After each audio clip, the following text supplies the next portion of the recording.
하겠습니다. 페이지 196쪽입니다. 그때 제자가 더 많아졌는데 헬라파 유대인들이 자기의 과부들이 매일의 구제에 빠짐으로 히브리파 사람을 원망하니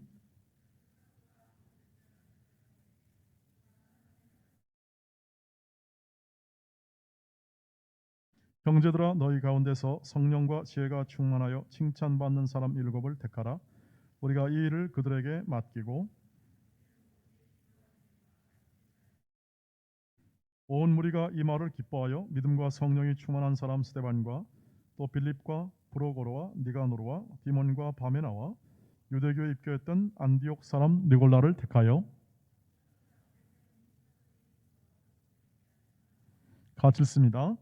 하나님의 말씀이 점점 왕성하여 예루살렘에 있는 제자의 수가 더 심히 많아지고 허다한 제사장의 무리도 이 도에 복종하니라. 아멘. 네, 여러분 만나서 또 반갑습니다. 그리고 축복합니다. 여러분의 인생과 또 삶의 모든 환경 속에서 하나님께서 함께 하시고 또 우리의 모든 예배 속에서 특별히 함께 하심을 믿습니다. 우리 까까머리 동주 형제가 이렇게 예배에 참여해서 감사합니다. 한번 축복의 박수 한번 해볼까요? 네, 우리 네.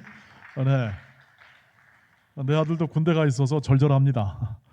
절절하고 이렇게 소중한 이 예배 참여에 대해서 깊은 감사 또 마음의 축복을 전하고 오늘도 이 하나님의 말씀이 살아있고 운동력 있다 하는 우리의 모든 삶에서 정확무오한 신앙 모든 규칙의 기준이 되고 삶의 기준이 되어서 하나님께서 우리를 인도하시는 가장 큰 복, 은혜는 하나님을 계시하시고 하나님을 드러내 보이시는 말씀을 주셔서 이 말씀대로 살아가는 그 삶이 우리에게는 가장 큰 복이라는 사실을 확인해 봅니다.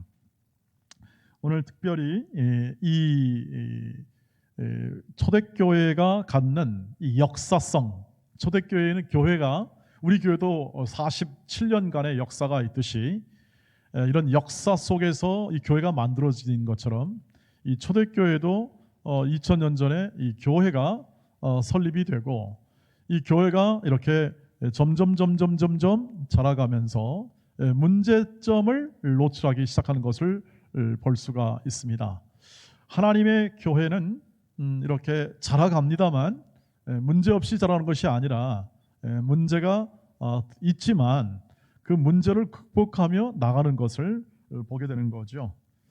어떤 문제가 발생하냐면 과부를 이제 이렇게 구제하고 매일의 식탁을 제공하는 구제 사역에서 하는 교회사에서 그것을 하고 있었는데 이제 그 문화적으로 다른 배경을 가진 이게 두 개의 문화적 배경이 다른 그룹이 있었던 것으로 이 성경은 기록하고 있습니다.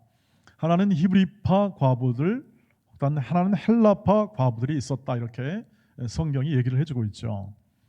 그런데 과부들은 그 당시 경제력이 없어서 이렇게 나이든 과부들은 참 어려운 생애를 살아야 했습니다. 그래서 교회에서 그들을 매일 밥이라든지 혹은 식탁을 차려서 이렇게 대접해가지고 그들을 이렇게 돕는 사역을 해왔는데 여기서 헬라파 과부들이 자꾸 구제에 빠지게 되는 거예요. 그러니까 헬라파라고 말하지는 파당이 아니라 그런 문화적 삶의 양식을 가지고 있던 그런 사람들이 왜 자꾸 이렇게 저분은 구제에 빠지느냐 그래서 이렇게 원망이 생기기 시작했습니다. 불평이 생기기 시작했다는 거죠. 그래서 사도들이 이렇게 말을 합니다. 2절 보시면 12사도가 모든 제자를 불러 이르되 우리가 하나님의 말씀을 제쳐놓고 접대를 일삼는 것이 마땅하지 아니하니라고 합니다.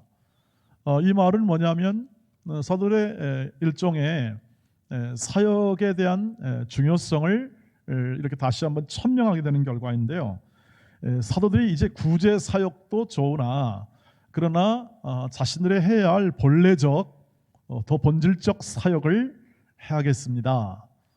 그리고 우리는 오로지 4절에 기도하는 일과 말씀 사역에 힘쓰려고 합니다 하고 제안을 하게 되는 거죠. 구제 사역이 안 중요하다, 구제 사역은 하찮다, 그런 뜻이 아니라 사도들이 가지고 있던 사역의 초점과 그리고 그 사역의 본질이 뭐냐를 얘기해 주는 거죠. 교회가 무엇으로 세워지고 이 교회가 어떻게 세움을 받는지, 계속해서 양육을 받는지에 대해서 선언을 하는 것과 같습니다. 그것은 곧 하나님의 말씀이다, 이것이죠. 여기서 접대를 일삼는다, 이 말은 뭐냐면 이 말은 이거와 같습니다. 대접하는 것과 같다, 시중을 드는 것과 같다, 이렇게 얘기할 수 있습니다. 여러분 웨이터라는 것을 아시죠? 레스토랑에 가면 웨이터가 있잖아요. 웨이터는 기다리는 사람입니다. 손님을 기다려서 시중을 드는 사람을 웨이터라고 하고, 지금 여기서 우리가 접대를 일삼는다라고 말했을 때 내용이 같은 내용입니다. 그러니까 초대교회에 이렇게 시중을 들거나 또 이게 가난한 자, 과부들을 대접하는 일을 하는 것을 표현하고 있는 것을 우리가 말씀을 통해서 읽었습니다. 여러분 안 중요한 게 아닌 것을 아시겠죠? 중요합니다. 중요합니다만 사도들이 어디다 자신들의 사역의 초점을 둔 줄 알고 있죠. 사역의 초점은 구제보다 말씀 전파에 초점을 둔 겁니다. 왜 그랬을까요? 왜 사람을 돕는 게 얼마나 중요합니까? 연약한 자를, 가난한 자를 돕거나 부족한 자를 돕는 게 교회 안에서 얼마나 중요한데 그런 것을 꼭 이렇게 일삼는 것이 마땅치 않다, 이렇게 표현하면서까지 이 말씀 전파를 얘기했을까? 이것은 구제가 복음을 대신하지 않기 때문에 그렇습니다. 구제가 복음을 대신하지 않는다, 대체하지 않는다는 거죠.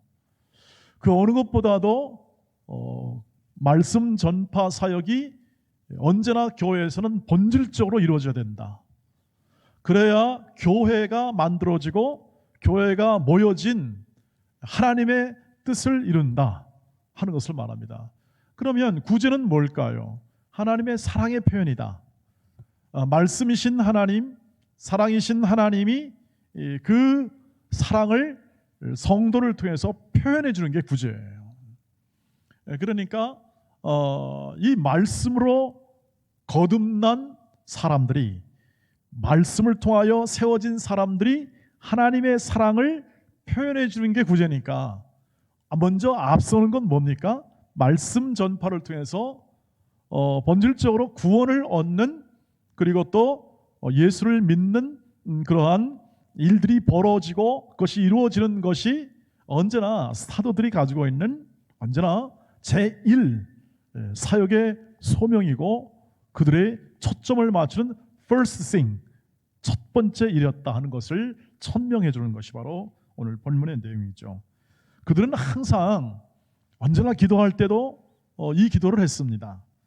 사도행전 4장 29절로 32절 1절 말씀에 그 증거가 나오는데요. 한번 보시죠. 사도행전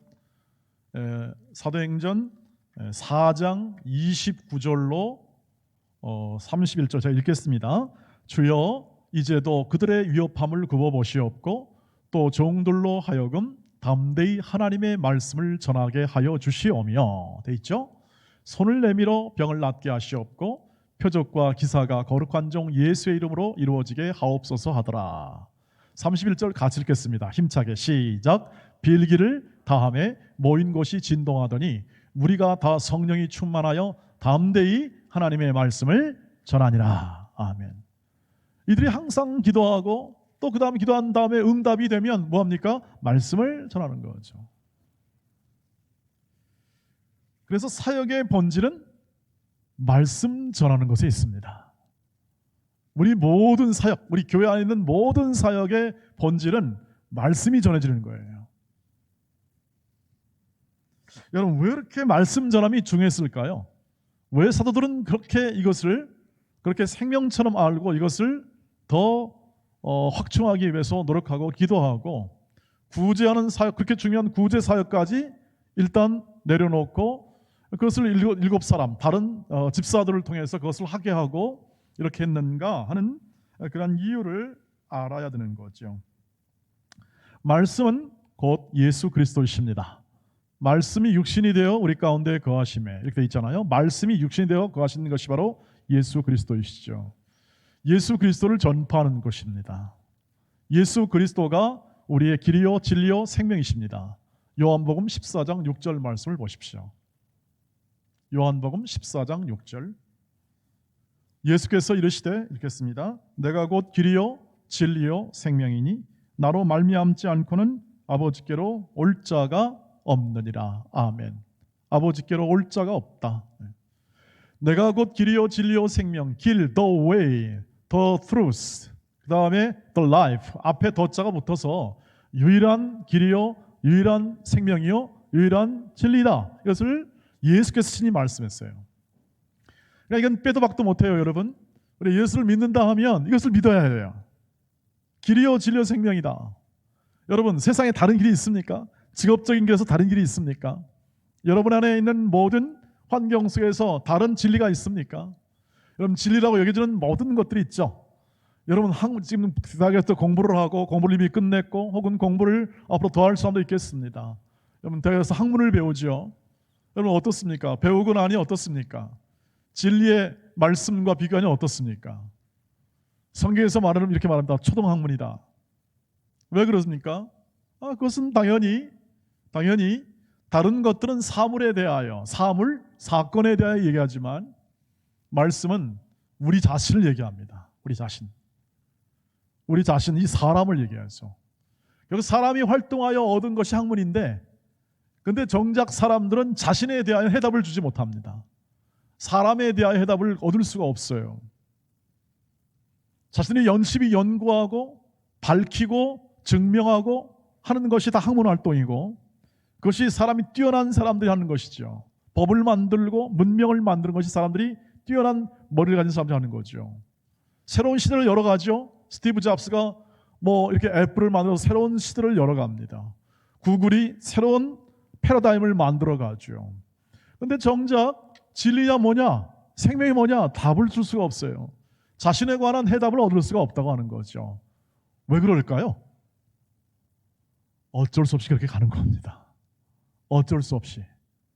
그게 살아가는 이유입니다. 그게 살아가는 이유이기 때문에 그렇게 갈 수밖에 없어요.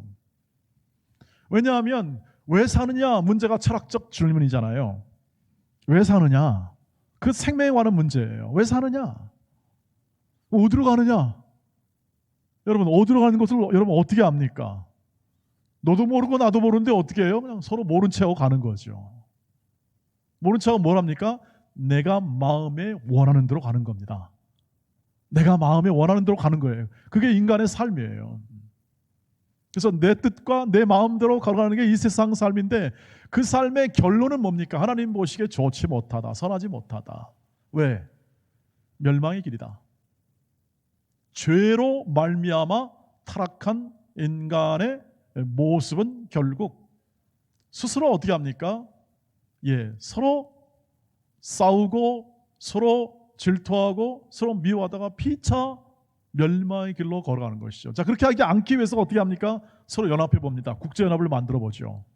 국제연맹도 만들어 연합을 해봅니다. 연합했는끼리 또 싸워요. 또 연합끼리 또 싸우고요. 블록 지어서 유럽과 이렇게 아시아나 블록이 더 싸우기도 하고 민족과 민족이 대립하죠. 여러분, 나라와 나라 사이에 사이가 좋은 나라 있습니까? 세상에 그런 나라가 없습니다. 우리나라는 중국과 일본 더 안 좋잖아요. 좋은 나라들도 어렵습니다. 지금 뭘 얘기하고자 하냐면 인간이 만들어낸 제도나 인간이 만들어낸 문명이나 인간이 추구한 학문 세계 속에서 진리를 찾을 수 있냐, 생명을 찾을 수 있냐, 인간이 걸어야 할 길을 찾을 수 있냐. 일론 머스크가 이렇게 말했죠. 화성으로 가겠다. 화성에 가는 것 자체도 영광이다 그랬습니다. 새로운 길을 열었다 이 뜻이죠.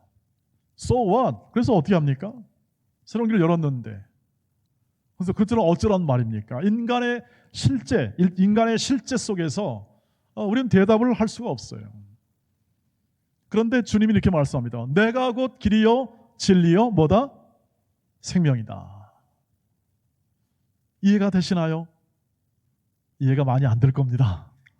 왜냐하면 저도 지금도 주님이 길이요 진리요 생명이라는 것을 계속 탐구하고 계속 경험하고 계속 해답을 얻고 가는 과정이죠. 이것을 신앙생활이라고 합니다.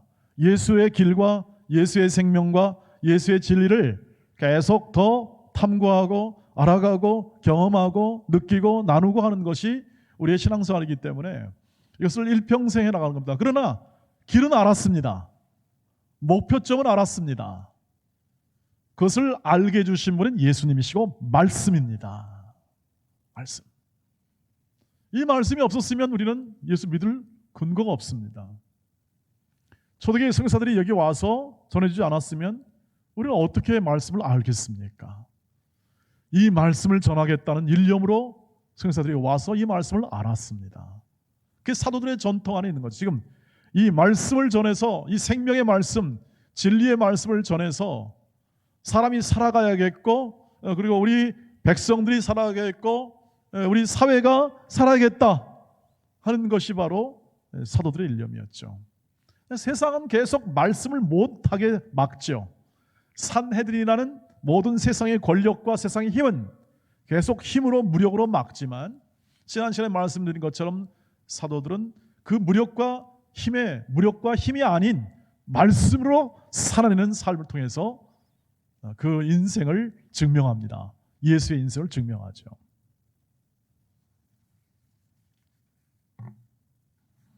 그래서 바울은 성경을 이렇게 얘기했습니다. 디모데후서 3장 15절로 17절 말씀입니다. 같이 한번 보시죠. 또 어려서부터 성경을 알았나니 성경은 능히 너로 하여금 그리스도 예수 안에 있는 믿음으로 말미암아 구원에 이르는 지혜가 있게 하느니라. 16절 모든 성경은 하나님의 감동으로 된 것으로 교훈과 책망과 바르게 함과 의로 교육하기에 유익하니 17절 이는 하나님의 사람으로 온전하게 하며 모든 선한 일을 행할 능력을 갖추게 함이라. 말씀이 여러분이 선한 일을 행하기에 부족함이 없는 선한 일꾼으로 만들어내는 하나님의 말씀이다. 하나님은 구원에 이른 지혜를 얻게 하고 의와 교훈과 책망과 바르게 함과 의로 교육하기에 유익하며 하나님의 모든 선한 일을 행할 온전한 선한 사람을 만들어내기에 부족함이 없는 말씀이다. 여러분 그래서 종교교육자들은 우리 이 교회를 만든 우리 조상들, 우리 믿음의 선배들, 종교교육자들은 솔라 스크립트라 오직 성경으로라는 캐치프레이즈 슬로건을 내걸고 말씀 신앙에 집중해 왔습니다. 그것이 역사적으로 종교개혁을 통해서 간단하게 이루어졌고 그 전에 종교개혁 이전에도 이 말씀 신앙을 목표로 삼았던 사람들이 열심히 말씀을 번역하고 자국어로 된 말씀을 가지고 각각 개인의 손에 성경을 들려주게 통해서 이 말씀을 전하는 것을 생명을 내걸고 했죠. 위클리프 같은 사람, 존 우스 같은 사람들은 화형을 당해요. 화형을 당하면서 말씀을 번역해내고 말씀을 반포합니다. 희한하죠? 중세교회가 그랬어요. 말씀을 이렇게 개인이 가지면 개인이 복사하거나 기록하면 그것 불법이 돼서 처벌을 해요. 꼭 어디와 같습니까? 북한하고 똑같죠. 지금 북한 말씀을 막아요. 말씀을 막아. 왜 그럴까요? 이해했죠? 지난주에 말씀드렸죠? 세상의 권력과 힘과 이것들이 허위가 드러나요. 허위. 그것이 진짜가 아닌 것을 드러나야 돼요. 드러나니까 자신들의 권력 기반과 모든 힘의 지배의 근간이 무너지게 돼요. 철저하게 말씀을 막죠. 꼭 저 북한의 독재 권력과 같지 않습니까? 말씀을 막아요. 가지고 있는 성경 소지만 해도 처벌을 해요. 그냥 처벌도 안 해요. 그냥 어떻게 좀 한 대 때리고 그냥 끝나는 게 아니고 잡아 넣어버려요. 그냥 잡아 넣어버려요. 자, 그런 우리 민족의 이 약 한 3분의 1 이상 정도가 지금 북한에 살고 있는 거예요. 그런 문제 안에 저는 기도하죠. 주여, 복음 통일을 주시옵소서. 어떻게 될까요? 기다려 봅시다. 기다려 보면 하나님께서 어떤 길을 내실지 저는 이렇게 생각합니다. 하나님이 이 민족을 이끌고 하나님이 이 대한민국을 저는 다스리심을 믿습니다. 이 말은 보이는 세속 권력과 모든 세상의 지배자들이 이 나라를 통치하고 다스리겠지만 그것은 하나님께서 부여한 모든 법과 제도의 권위이고 그 배후에 섭리하시는 하나님이 있을 줄 믿습니다. 그래서 하나님의 뜻을 이루겠다는 뜻이죠. 그래서 우리 기도하지 않습니까? 너희는 먼저 그의 나라와 뭘 구해요? 그의 뜻, 의를 구하라. 그분의 뜻을 구하는 거죠. 누구의 힘으로 이루어질까요? 하나님의 힘으로 이루어집니다. 자, 이렇게 얘기한 다음에 여러분 믿습니까? 그러면 개인의 신앙에 따라 달라져요. 개인의 신앙에 따라서. 저는 그렇게 될 줄 믿습니다. 어떤 분에게는 그렇게 될까? 라는 것도 나올 수 있는 반응일 수 있습니다. 성경은 온전히 하나님만 믿을 때까지 여러분들을 몰고 가실 겁니다. 하나님은 온전할 때까지, 온전히 완전히 내려놓을 때까지, 여러분의 의심과 불신을 완벽히 내려놓을 때까지. 그게 언제까지입니까? 여러분 죽을 때쯤 내려놓을 것 같아요. 죽을 때. 그 안까지는 불신이라는 내 안에 있는 거죠. 타인에게 있는 게 아니고 내 안에 있는 이 불신과 싸우는 거, 그게 영적 전투입니다. 영적 전투란 타인과 싸우는 게 아니고 저 세상 권력과 싸우는 게 아니고 영적 전투는 1차적으로 내 안에 있는 이 불신, 의심과 싸우는 겁니다. 잘 안 믿어지거든요. 왜요? 세상이 커 보입니다. 세상이 커 보이니까 잘 안 믿어져요. 하나님이 작아 보여요.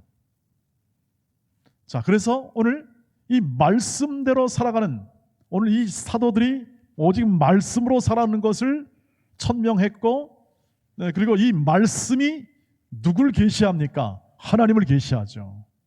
말씀 신앙이 더 깊이 들어가면 기도할수록 하나님이 더 커지게 되고 하나님의 인도하심이 훨씬 더 우리 눈앞에 분명히 드러나게 된다는 것이죠.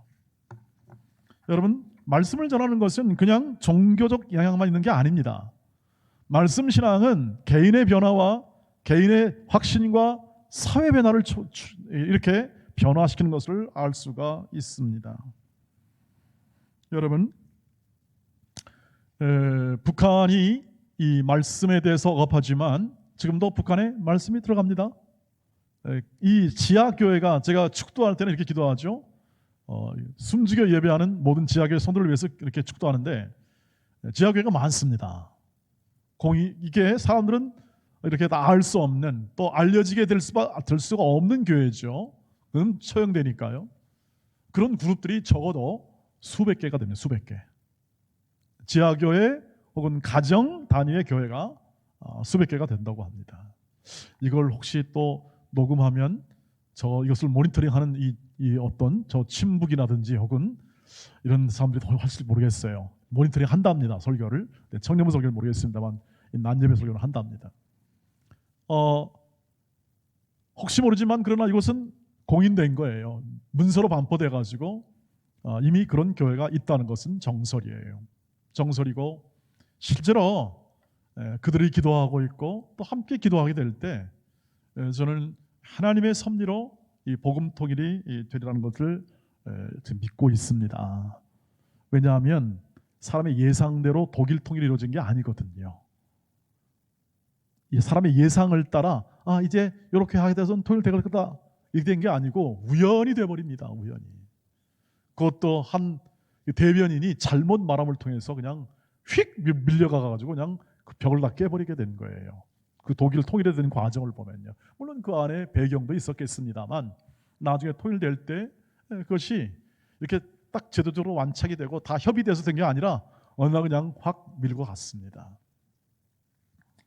자, 제가 드리는 건 뭐냐면 말씀 신앙은 단순히 이 말씀을 신뢰하고 그 말씀대로 살아가겠다는, 이 말씀을 전파하겠다는 그 신앙은 단순한 어느 개인의 신념의 차원에서 머무르는 것이 아니라 사회를 변화시킨다고 하는 것이죠. 여러분, 현대 법치주의 아시죠? 현대 법치주의. 지금 우리 법치주의를 좀 하자는 것이 좀 사회 이 얘기 아닙니까? 법대로 좀 하자. 왜 반칙하냐? 왜 불공정하냐? 왜 우리는 이렇게 독단으로 하고 이렇게 부패가 심하냐? 좀 법대로 해서 좀 맑게 하자. 뭐 이런 거 아니겠습니까? 여러분 어떻게 생각하십니까? 법치주의 해야 됩니다. 당연히. 왜냐하면 우리는 자유민주 체제 아래 살기 때문에 법에 의한 지배를 받아 각각 그 법을 통해서 약속된 서로 간의 신뢰와 안전성을 담보받아 살아가는 것이 우리 이 자유민주 세계 체제 안에서 이렇게 서로 조화롭게 살아가는 우리 민주시민뿐 아니라 기독교인의 삶의 방식입니다. 그런데 이 법치주의의 근간이 어딘 줄 아십니까? 그것이 성경을 하나님의 법으로 아는 사람들이 입법화된 것이 바로 시초입니다. 그 시초예요. 여러분, 그 칼빈이 말씀드린 대로 칼빈이 이 법을 만드는 시초, 즉 이 성경의 법이 이게 하나님의 법이잖아요. 우리들은 하나님의 법을 순종하는 사람들이죠. 아멘. 예, 우리는 교회법과 하나님의 법을 순종해야 돼요. 우리는 그 공동체니까. 근데 우리는 하나님의 법에 의해서 교회법이 만들어지게 되고, 그래서 우리는 하나님의 법과 이 말씀과 이 교회법에 의해서 다스림을 받아요. 교회 안에서 다스림을 받아요. 그게 법치주의예요. 그런데 그 정신이 어디서 나왔냐면, 자, 하나님의 말씀에 법이 있어요. 십계명은 법이에요. 전형적인 법이에요. 계약법이고 법이요. 법이라는 것은 우리가 서로 합의해서 일정 규율을 만들고 다 지키자는 거 아니에요. 지켜서 서로 유익을 얻고 안전을 얻자는 게 법의 취지예요. 또 이 정신을 칼빈이 제네바 신하든지 이 목회하는 이 모든 환경 속에서 입헌, 다시 말하면 법률화 시켜요. 그전에는 절대 정권이에요. 왕제의 왕이 곧 법이에요. 그런데 이 칼빈이 하나님의 법을 순종하여 하나님의 법치를 순종하는 사람들은 이제 이 세상에서도 하나님의 법을 순종하자 하는 차원에서 서로 간에 법을 입해서 그 법을 만들어 이 세속에 있는, 이 사회에 있는 사람들과 함께 법제화를 시작한 게 칼빈이에요. 그게 현대 법 철학자들이 말하는 법의 가장 뿌리가 되는, 법치주의의 뿌리가 되는 내용이라는 것을 제가 들었습니다. 법 철학자로부터. 여러분, 그렇다면 이것이 우리가 지금 이 칼빈의 신앙은 성경으로 돌아가자는 거예요. 성경. 하나님 말씀 절대 주권이에요. 그것이 이 본문 안에 있는 사도들의 말씀 신앙에서 나오게 되는 거죠. 사도들로 돌아가자, 말씀으로 돌아가자는 게 운동이니까. 그래서 그런 이 칼빈이라는 이런 종교 교육자들이 열심으로 한 그 마음의 혹은 신앙의 결과 현대 이 법치주의가 만들어지는 거고, 이 자유주의에는 이 법치주의는 바로 성경을 통해서 나오게 되는 사상이다 하는 것을 우리가 확인할 수가 있다고 하는 거죠.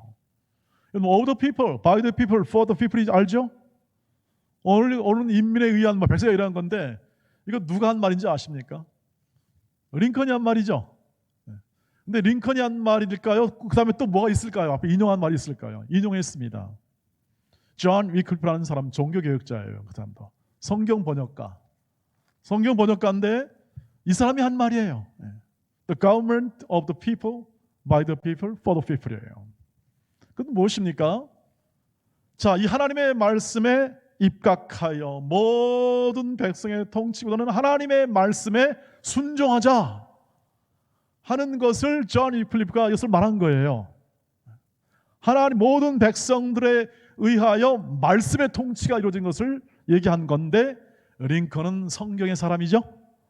성경을 무지무지하게 사랑했던 사람이에요. 그래서 이 민주주의사의 위대한 명언을 사실은 그가 만든 게 아니고 존 위클라는 이 성경 번역가의 말을 그대로 인용해서 한 말인데, 현대 사람들이 그것을 민주주의의 가장 모험되는 말로 따서 활용하고 있는 중이다. 여러분, 제가 얘기하고 싶은 건 뭐냐면, 우리가 지금 믿는 이 신앙, 이 말씀, 우리가 배우는 이 말씀이 그냥 그렇게 우리가 이렇게 정말 가볍게 생각할 말씀이 아니고 사람의 사상이나 사람의 또 인간의 제도나 그리고 변화에 가장 중요한 옳은 일을 행할 수 있는 가장 중요한 하나님의 말씀이다 하는 것을 놓치지 않고 우리 사랑하는 도원교회 청년 여러분, 말씀 신앙으로 말씀의 다스림과 말씀의 풍성함을 내 삶 속에서 풍성히 누리는 말씀 신앙으로 계속 커가시길 주의 이름으로 축복합니다. 여러분의 그 신앙 속에, 여러분의 모든 믿음 생활 속에 언제나 말씀이 강하게 역사해서 이 말씀대로 사는 삶의 내용이 풍성히 이루어지기를 주의 이름으로 축복합니다. 미국의 40대 대통령인 레이건 대통령은 말할 수 없는 말씀 사랑하는 사람이에요. 대통령직도 주여 말씀하옵소서, 말씀대로 이루어지기를 원합니다. 대통령직도 말씀대로 사용하여 주옵소서. 이렇게 기도한 사람이에요. 그런데 이 사람은 정말 이 자유, 인권 이런 것을 소중히 생각했는데 말씀에 따른 거예요. 인간의 소중함은 말씀 없이는 이게 성립되기 어려워요. 근데 인권, 근대에 말한 우리 인권 있잖아요. 뭐 인권 운동하면 참 좋은 사람이다 그러는데 그 인권의 기초는 어디서 온가? 성경에서 옵니다. 성경에서. 말씀, 인간의 소중함을, 존엄함을 어디서 구할 수 있는가? 우리끼리는 100번 죽었다 깨어나도 인간의 소중함을 얻을 수 없어요. 우리끼리 협약에서는요. 왜냐하면 우리는 절대 윤리를 갖지 못해요. 지금 퍼스트 모더니즘은 절대주의가 없인 상대주의예요. 너도 옳고 나도 옳다 이거 말이에요. 네 말도 옳고 나도 옳고 우리 다 같이 옳다. 옳고 그름은 우리가 결정할 문제지 다른 어떤 절대적인 옳고 그름이 있는 게 아니다라는 게 이 상대주의자들의 생각이에요. 이게 종교다운주의라 해가지고 교회 안에도 들어오기도 하잖아요. 그런데 성경은 뭔가 절대가 있다고 생각해요. 누구죠? 하나님이시죠. 하나님이 절대자이시죠. 전지전능하시고 무소부재하시며 만물을 다스리며 만들고 다스리는 하나님이시다. 여러분 고백했잖아요. 하나님을 고백했잖아요. 여러분 고백한 대로 믿으시길 바랍니다. 여러분의 고백한 대로 전능하신 하나님, 그 하나님이 절대이기 때문에 그 하나님이 선과 악을 규정하여 악이 무엇인지 선이 무엇인지를 구별해 주니까 우리가 그것을 선을 아는 것이지 우리가 어떻게 인간이 그것을 결정할 수 있겠습니까? 인간끼리는 결정 못한다는 거예요. 그래서 하나님을 알면 알수록 우리는 선과 악이 더 뚜렷해진다는 그것이 거룩함의 특징이에요. 거룩함. 우리가 거룩하다는 것은 그거예요. 구별해낼 수 있는 거예요. 여러분이 계속해서 자라가고 커나갈 때 하나님 말씀으로 하나님의 말씀하신 것으로 구별이 될 겁니다. 세계관이 형성이 될 겁니다. 계속해서 말씀을 더 묵상하고 말씀을 듣고 그 말씀으로 계속 분투하고 살아가십시오. 하나님의 말씀은 다 있습니다. 역사도 있고 철학도 있고 잠언도 있고 문학도 있고 수많은 이 우리가 경험하고 우리가 살아갔던 모든 삶 속에서 있는 모든 것들이 다 망라되어서 그 안에서 하나님의 존재와 하나님의 목적과 하나님의 사랑과 하나님의 계획과 처음부터 시작하여 인간이 걸어가는 길과 인간의 끝과 인간 끝 위의 사후의 것과 이것을 다 증언합니다. 세상이 돌고 돌아 윤회설 돌고 돌아서 그게 그거다. 어디는 인간이고 다음은 동물이고 뭐 이렇게 가지고 알 수 없는 도무지 깨달을 수 없는 것을 깨닫자고 열심히 노력할 수도 있습니다. 그러나 그것은 해답을 주지 못합니다. 깨달음 과정 속에서 득도했다고 하나 그것들이 우리의 인생을 온전히 생명을 주지 못하더라 이 말이죠. 깨달음은 있겠으나 그러나 성경은 하나님을 계시하여 하나님이 친히 자신을 계시해서 자신을 알려주어 알 수 없는 우리 인간의 힘으로 알 수 없는 하나님을 알게 하시고 그분을 믿게 하시고 그분의 자녀됨을 알게 하시고 사람답게 살게 하시고 존엄한 인간으로 살게 하시는 하나님의 은혜를 알면 그때부터 인간에 대한 존엄성, 귀함을 알게 되는 거죠. 그래서 제가 여러분을 귀하다 했을 때 이런 뜻임을 믿으시길 바랍니다. 얼마나 귀합니까? 청년 때부터 알았잖아요. 저는 중3, 고1 때부터 알았습니다. 근데 처음부터 그걸 다 안 게 아니라 지금 이 나이 될 때까지 약 한 40년 될 때까지 이 40년 이상의 세월을 거치면서 하나님의 인도하심을 받고 말씀을 공부하고 말씀을 체험하고 말씀대로 살아갈 부단한 노력, 실패, 아픔, 고통, 공부 이 모든 과정을 통해서 지금 여기까지 왔고 지금도 하나님을 더 알아가고 있고 구원의 크신 하나님의 능력과 은혜를 알아가는 과정 속에 있습니다. 만족도 있고 감사도 있고 하나님의 인도하심에 대한 충만한 기쁨도 이렇게 마음에 간직한 채 말입니다.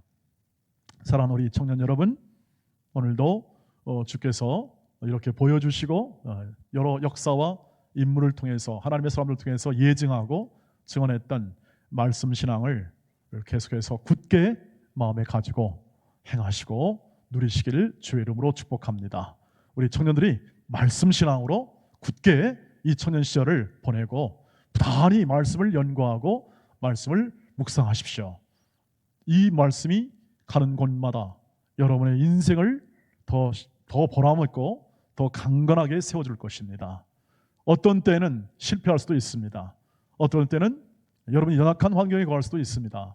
그러나 말씀은 모든 연약함 속에서 힘든 여건 속에서 하나님께서 그 뜻을 이루신다고 분명히 말하고 있으니 그 말씀을 믿는 우리가 온전히 그 하나님의 말씀을 하나님의 말씀으로 여기고 하나님께서 앞으로도 저와 여러분을 어떻게 이끄실지에 대한 구체적 미래를 보여주심을 믿고 소망을 가지고 오늘 이 현실, 우리가 살아가는 이 현실 속에서 어떤 순간 어떤 환경이 와도 주여 말씀하옵소서 말씀대로 행하겠습니다 하는 견실한 결심과 그리고 또 선택을 통해서 많은 말씀 신앙의 풍성함을 누리시기를 간절히 축복합니다. 기도하겠습니다. 거룩하신 아버지 하나님 감사합니다.